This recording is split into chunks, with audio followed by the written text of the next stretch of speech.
There's lots of things wrong with the world these days, and Greg Kokel would like us to know that it's all our fault, and the only way to fix it is to buy what he's selling.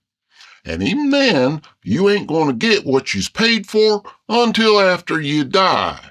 So, caveat emptor.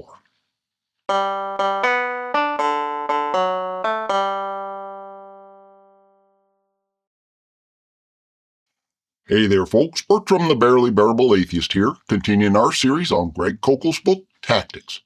We've been looking at Chapter 17 and how believers use repetition to take the place of critical thinking, and boy howdy do we have a doozy of an example of that today. And the fact that Greg presents it as if it was some kind of special, secret, inside information that's only available to believers just goes to illustrate how important self-indoctrination is as a way for believers to maintain their faith.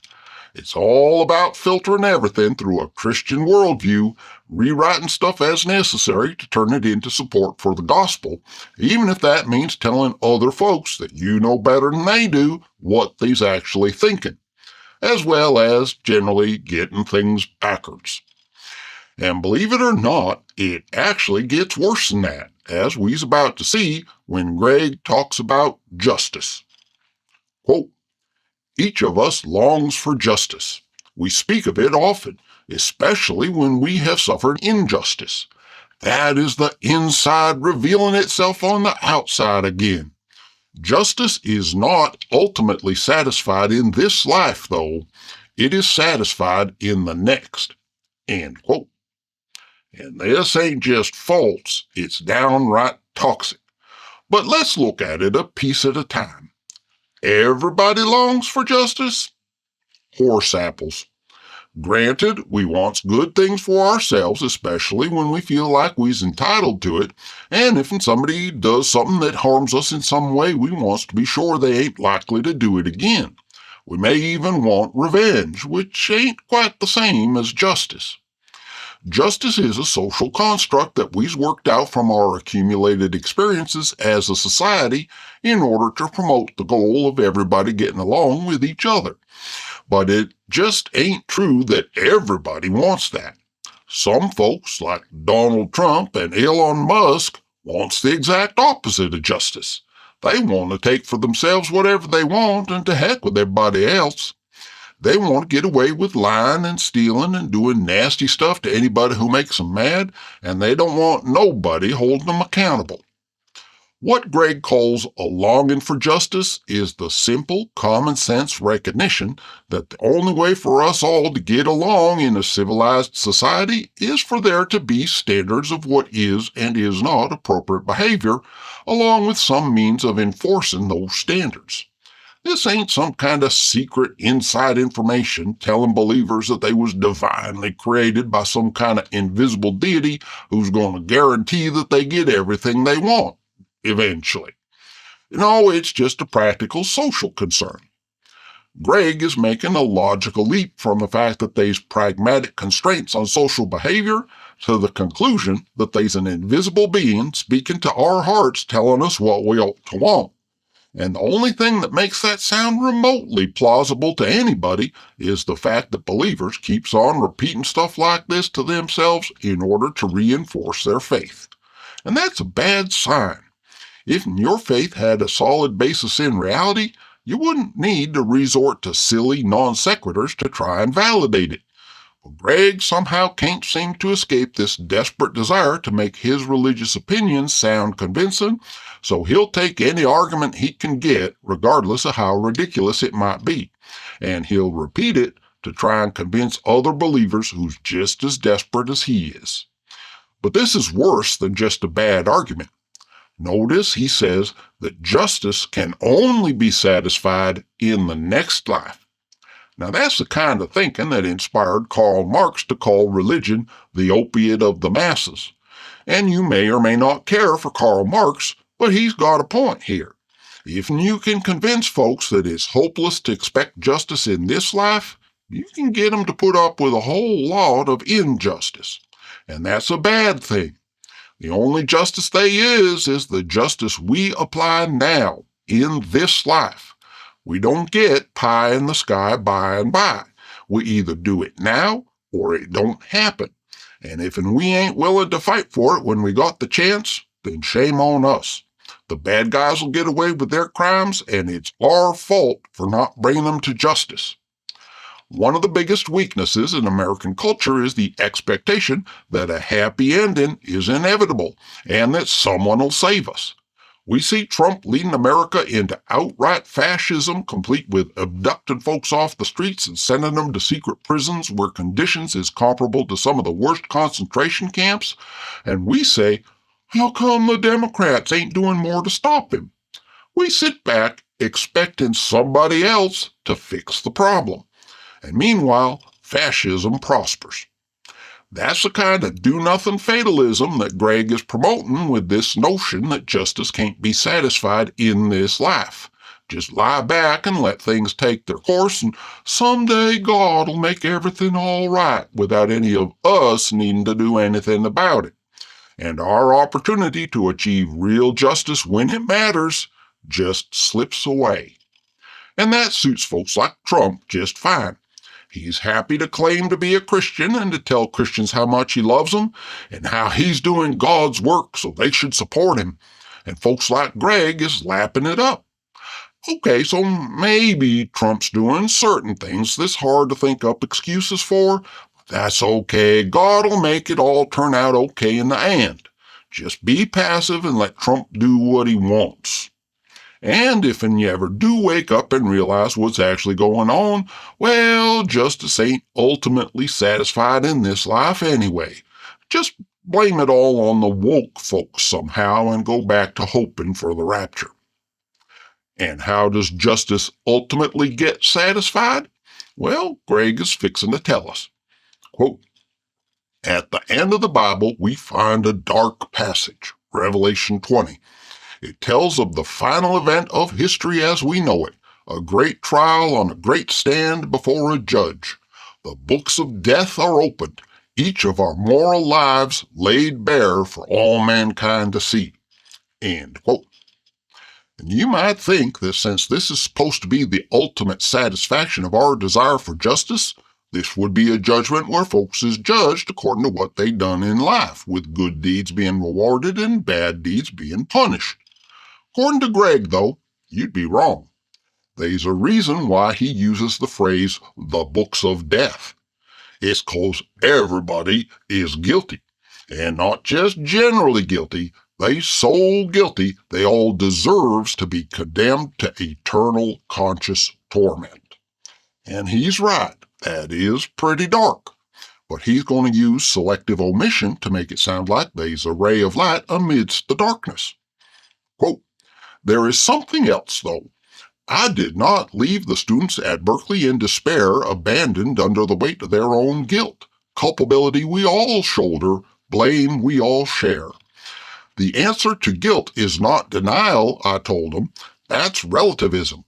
The answer to guilt is forgiveness. And this is where Jesus comes in. End quote. Ronald McDonald tries to make you feel hungry so's you'll buy a Big Mac. An apologist tries to make you feel guilty so's you'll buy Jesus. But notice, Greg is leaving something out here. He's led up to this point by appealing to justice, but there ain't no justice here. Folks ain't getting rewarded for doing good deeds, and they ain't getting punished for doing bad ones. They's being judged exclusively on whether or not they've signed up with Team Jesus. On the first day of his second term in office, Donald Trump signed an executive order granting official pardon to all of the January 6th rioters. He didn't deny that they destroyed government property and smeared excrement on the walls and assaulted police officers so violently that several had to be hospitalized and one even died the next day. He didn't deny their guilt. The only reason he pardoned them is because they was on his side. And according to the gospel, that's exactly what God is going to do at the last judgment. He's going to forgive the guilty just because they's on his side. Greg says that justice ain't ultimately satisfied in this life. Greg says that the answer to guilt is forgiveness. But what the gospel actually delivers is a God who is stingy with his forgiveness and who plays favorites based on whether or not folks support him, just like Donald Trump does.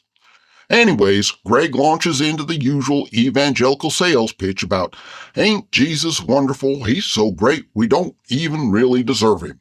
Act now and we'll throw in the Holy Spirit at no extra charge. Quantities are limited, so order today. Blah, blah, blah. And then it's time for one last tidbit of so-called inside information. Quote, Augustine of Hippo most famously described the restlessness of the human soul and suggested its only proper place of repose. You have made us for yourself, O Lord, he wrote in his Confessions, and our hearts are restless until they can find rest in you. End quote. Ain't that pious? You sure can tell what a good Christian Augustine was, can't you? He just loved Jesus so much he had to write it down in a book for other folks to read. But Greg wants us to see this as inside information that only Christians is privy to.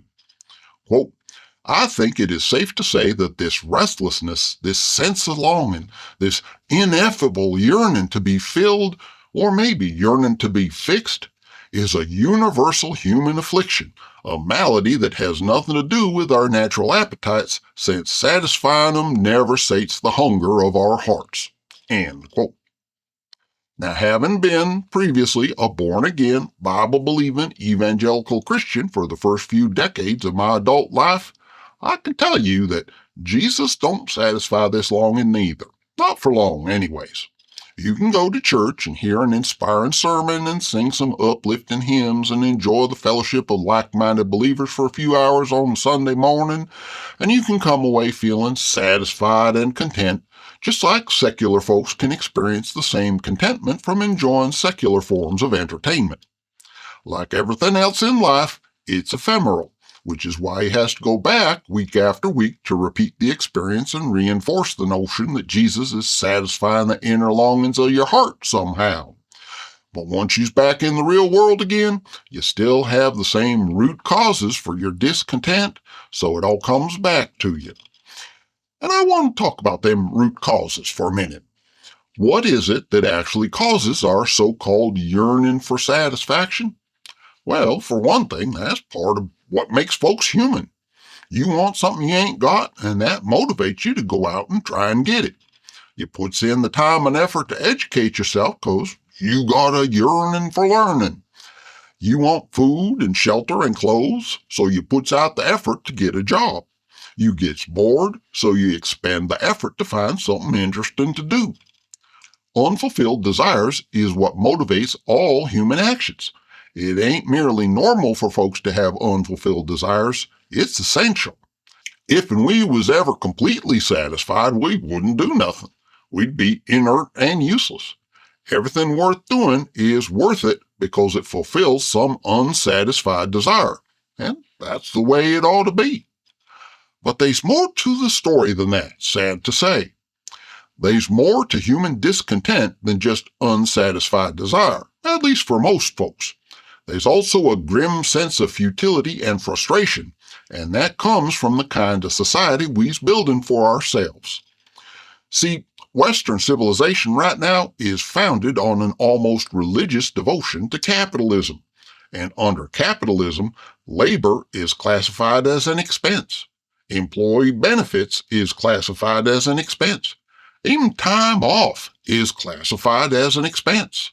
And that means that management has a financial obligation to minimize employee wages, minimize employee benefits, and minimize time off.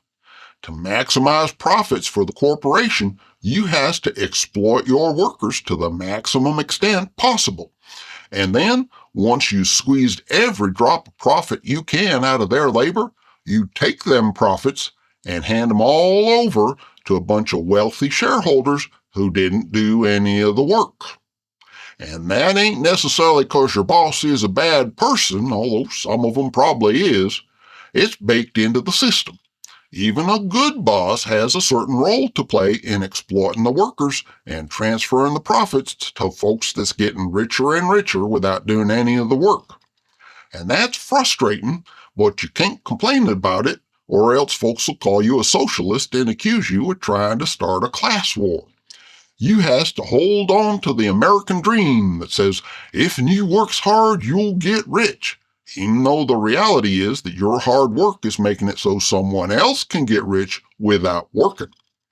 And the cognitive dissonance between the myth of what capitalism is supposed to be and the reality of what it actually is for working class citizens is a powerful source for free-floating discontent, which apologists can come along and exploit by telling you that it's really just a longing for Jesus. And so you join a church, and now you've got one more bunch of folks exploiting you for your hard-earned cash. And meanwhile, the rich folks has the money to hire lobbyists to set policies that create a society in which you has less and less freedom to do what you want. The high cost of healthcare ain't an accident. If you has any kind of medical needs like diabetes, for example, you absolutely has to keep your job because your medical benefits is tied to your employment. If you wants to be an entrepreneur and start your own business, you better be young and healthy and have well-to-do relatives to support you, or else you can't afford it. At best, you's taking a huge gamble, and you's competing with giant corporations who can afford to take $1 million loss temporarily just to shut you out of the market. That's just the way capitalism works.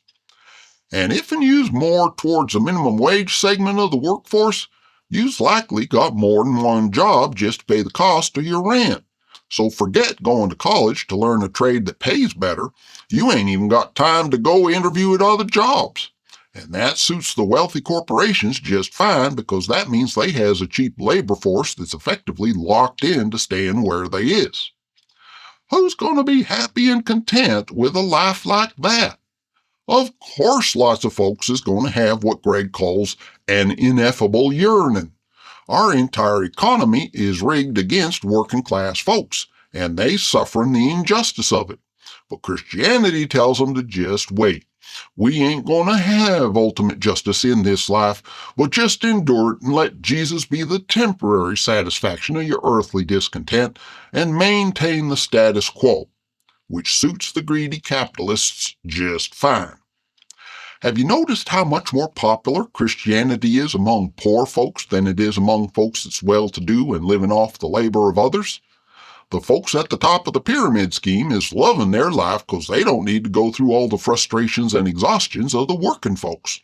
They just gets the best things in life handed to them for free. They's laughing at Augustine a Hippo because they ain't got to work for what they wants. I mean, sure, they'll endorse Christianity because it supports the system that puts them at the top of the food chain, and they'll even pay folks to go on TV and social media to promote religious culture wars that divide the working class and get them squabbling with each other so as we can't unite and say, enough is enough. We could fix this system if we really wanted to, but we has to be united in order to do it. And meanwhile, Greg is out there trying to redirect our frustrations and our sense of the fundamental injustice of it all by telling us that all we really need to do is accept Jesus so we'll be happy and contented with the status quo. You see how poisonous this all is? At a surface level, Greg's just being silly, appealing to vague, amorphous feelings of dissatisfaction as if it was some kind of inner spiritual hunger for his particular concept of God. And if that was all it was, we could just laugh at him for being so self-deluded. But it ain't just that. It's part of a mindset that short-circuits our desire to fix things that's within our reach and keeps us enslaved and exploited by greedy corporations that benefit the wealthy elite at our expense. It's really just an updated version of the divine right of kings and the ancient prejudice that tells us rich folks is blessed by God because they's morally superior to the folks who actually do all the work. It's religious support for a corrupt system, and it's actively doing harm to our society.